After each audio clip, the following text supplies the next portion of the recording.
அண்மை செய்தி. ஆம்ஸ்ட்ராங் கொலை வழக்கு தொடர்பாக மேலும் 15 பேருக்கு குண்டாஸ் சட்டம் பாய்ந்திருக்கிறது. இது குறித்த மேலும் விவரங்களோடு இணைகிறார் செய்தியாளர் சுதர்ஷன். வணக்கம் சுதர்ஷன், விவரங்கள்.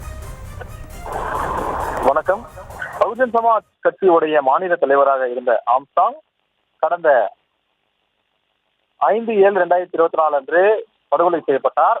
இதுல கிட்டத்தட்ட ஒரு 25 பேருக்கு மேல கைது செய்யப்பட்டார்கள். இதுல ஏற்கனவே 10 பேர் மீது குண்டர் சட்டம் பாய்ந்தது. இப்போ 15 பேர் மீது குண்டர் சட்டம் பாய்ந்திருக்கிறது.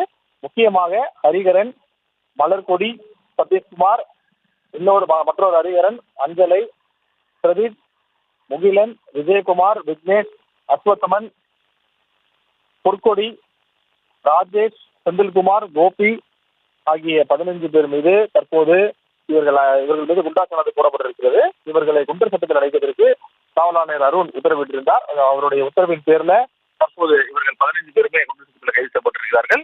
ஏற்கனவே ஆம்ஸ்ட்ராங் கொலை வழக்கில் கைது செய்யப்பட்டவர்கள்ல 10 பேர் மீது ஏற்கனவே முதற்கட்டமாக, அதாவது கொலை நடந்த மறுநாள் கிட்டத்தட்ட ஒரு 10 பேர் கைது செய்யப்பட்டார்கள். அந்த 10 பேர் மீது ஏற்கனவே குற்றச் சட்டம் பாய்ந்தது. இப்போ தற்போது அதன் பிறகு கைது செய்யப்பட்டவர்கள் 15 பேர் மீது தற்போது குண்டர் சட்டம் பாய்ந்திருக்கிறது. மொத்தமாக 25 பேர் மீது, ஆம்ஸ்ட்ராங் கொலை வழக்கில் சம்பந்தப்பட்டவர்கள் 25 பேர் மீது தற்போது குண்டர் சட்டம் பாய்ந்திருக்கிறது. தொடர்ந்து இது மட்டும் இல்லாம இன்னும் ஒரு சில நாட்கள்ல குற்றப்பத்திரிகை தாக்கல் செய்ய இருக்கிறார்கள்.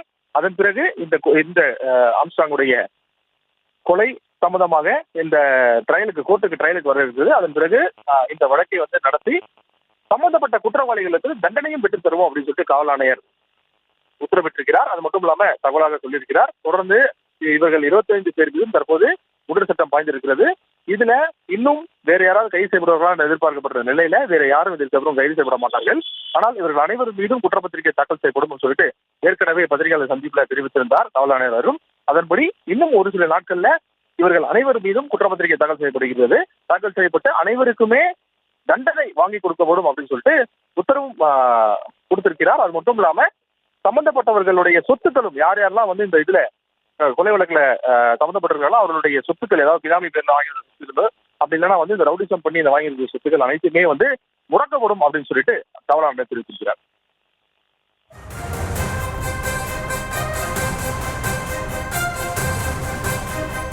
விவரங்களுக்கு நன்றி சுதர்ஷன்.